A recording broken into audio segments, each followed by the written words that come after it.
Hello students, today we have discuss the arts में marking जो आपकी बोर्ड इशू की डिजिटल इवैल्यूएशन की, तो उससे रिलेटेड आपको कुछ इंस्ट्रक्शंस जो है वो एग्जाम में फॉलो करने हैं। उसमें सबसे पहला आपका एग्जाम कॉपी का आएगा। एग्जाम कॉपी आपकी इस शेप में आपको मिलेगी, वहां पे बिल्कुल सेम उसका शेप यहाँ पे है। अब इसमें एग्जाम कॉपी में आपको क्या करना है, इसकी स्कैनिंग होगी तो आपको इसको मार्जिन ड्रॉ करना है। मार्जिन का मतलब ये हुआ इधर तो आपका ऑलरेडी एक रहेगा और इस साइड में भी आपको ऐसे ड्रॉ कर लेना है। तो ये जो आपको लाइन ड्रॉ होगी ये इस तरह से मार्जिन ड्रॉ कर लेंगे और मार्जिन ड्रॉ करने के बाद में ये जो स्पेस आपका आ रहा है इस स्पेस में ही आपको लिखना है। जो भी क्वेश्चन सॉल्व करेंगे इस स्पेस में है। अब सपोज कि फिजिक्स में या मैथ्स में आप एमसीक्यू सॉल्व कर रहे हो, वहां पे आपको जो है कैलकुलेशन करना है। साथ में जैसे मैंने आपको बोर्ड की शीट्स टॉपिक सेट किया सारे बच्चों के पास पहुंची होगी, तो वहां पे आपको इतना स्पेस लेना है। It is for calculation. यहाँ कैलकुलेशन करते जाएंगे और इधर हम अपना आंसर लिखते चले जाएंगे। क्वेश्चन नंबर 1 2 3 उसी के आंसर सी डी ई, ठीक है। और उसका जो ऑप्शन है वो भी लिख सकते हैं यहाँ पे, बस ये लिखने का तरीका होगा इसका। और यहाँ पे रफ वर्क लिख देंगे साइड, ठीक है। तो ये रफ वर्क से आपको क्लियर हो जाएगा, सामने कैलकुलेशन भी रहेगा और इधर आपका आंसर आना है। तो ये तो आप लोगों के एग्जाम कॉपी में किस तरह से आपको मार्जिन ड्रॉ करना है। फिर दूसरा ये कॉपी की आपकी स्कैनिंग होनी है, तो फॉर दैट आप कोशिश ये करें कि आप डॉट पेन से लिखें, ब्लू डार्क पेन से लिखें। जेल पेन का यूज ना करें, अगर डॉट पेन करेंगे तो ज्यादा अच्छा रहेगा।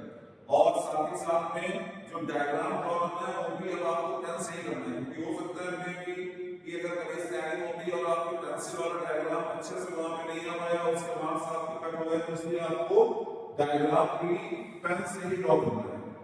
डायग्राम हमको पेन से ही ड्रॉ करते हैं, आइदर ये रे डायग्राम हो या सर्किट डायग्राम हो, उसके लिए हमें पेन का यूज करना है।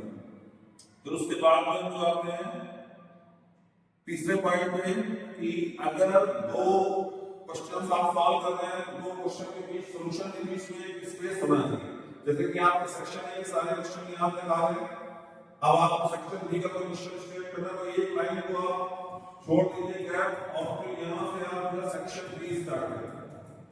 अब सेक्शन में जो सपोज आप क्वेश्चन सॉल्व कर रहे हैं उसका सॉल्यूशन एक पेज पे आने के बाद फिर नेक्स्ट पेज में भी जा रहा है, तो आप यहां पे मेंशन करते हैं ऑन नेक्स्ट पेज। और कोशिश यही करें आप कि उसको तुरंत बाद उसमें या में ये नहीं कि 2-3 पेज छोड़ के फिर आप उसको कहीं आगे कर रहे हैं। और अगर कभी ऐसा हो गया है तो आप वहां उसमें नंबर को जरूर मेंशन करते हैं, वरना फिर करेक्शन में वो उतना ही मार्क्स मिलेगा, फिर जितना स्कैन होगा आपको अगले क्वेश्चन का मार्क फिर कहीं और चला जाएगा। तो इसका ध्यान रखना है।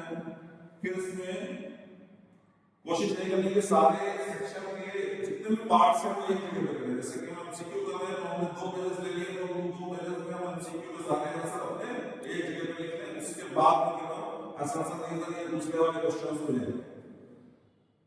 फिर उसके बाद में सबसे इंपॉर्टेंट आपका जो है स्टेप मार्किंग का कॉन्सेप्ट। स्टेप मार्किंग का कॉन्सेप्ट पहले भी लिखा था सीबीएसई बोर्ड में, बट जब इवैल्यूएटर्स ऑनलाइन चेक नहीं करते थे तो वहां पे आपकी एक आध मिस्टेक जो है वो ध्यान में नहीं रखते थे कि हाँ कि आपने वैल्यूज नहीं दी, सीधे फॉर्मूला यूज कर दिया और आपको आंसर सही है तो मार्क्स मिल गया। लेकिन इस बार ऐसा नहीं होना है।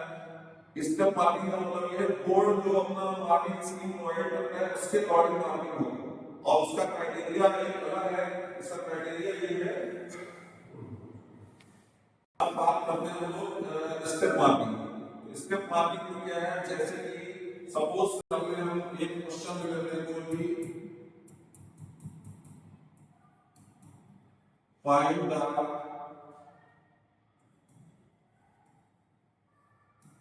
Coulomb force between two charges 5 microcoulomb and 7 microcoulomb at a distance 10 centimeter or 10 meter के नीचे, ठीक है। अब इसमें क्वेश्चन नंबर आ गया, स्टेप मार्किंग का मतलब ये हो गया यहाँ पे कि सबसे पहले अगर न्यूमेरिकल प्रॉब्लम है तो हमें जो गिवन वैल्यूज उनको मेंशन करना है। ठीक है। अगर कोई सपोर्टिव डायग्राम लॉन्ग क्वेश्चन में जल्दी डायग्राम को ड्रॉ करने के सपोज 3 मार्क्स का क्वेश्चन होता तो यहां पे क्या करते हैं, इस तरह से शो कर देते हैं भाई दिया two charges q1 and q2 और ये डिस्टेंस हो गई, स्क्वायर से रिप्रेजेंट कर दिया। फिर जो गिवन वैल्यू है उनको भी मेंशन करना पड़ेगा that q1 is equal to 5 coulomb, बाकी इसको चेंज करेंगे and this 5 into 10 to the power minus 6 coulomb. Similarly, q2 is equal to 7 coulomb, 7 into 10 to the power minus 6 coulomb, and r is equal to 10. तो ये तो हो गया given values जो given होंगी उनको मेंशन करना है। उसके बाद में कौन सा फार्मूला यूज हो रहा है उस फार्मूले को मेंशन करना है। तो यहाँ पे कूलम्ब फोर्स की बात हो रही है तो F is equal to 1/4 pi epsilon naught q1 q2 और इसका फार्मूले को लिखेंगे।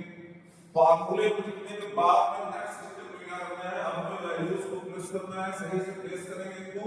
जो भी वैल्यूज है 9 into 10 to the power 9 q1 and q2 upon r square strength square है। आफ्टर दैट आप इसका कैलकुलेशन करेंगे। कैलकुलेशन करने के बाद जो भी यहाँ पे वैल्यू आ रही है आप साथ में आपको यूनिट में मेंशन करना कंपल्सरी है। जब इस तरह से आप इसके न्यूमेरिकल को सॉल्व करेंगे then you will get the full marks of the numerical. अब इसके बाद में थ्योरी का भी देखते हैं कि अगर स्टेप मार्किंग थ्योरी में है तो वो कैसे करेंगे। जैसे कि लॉन्ग क्वेश्चन कोई आ जाता है, सपोज कि question is that state and proof Gauss's theorem.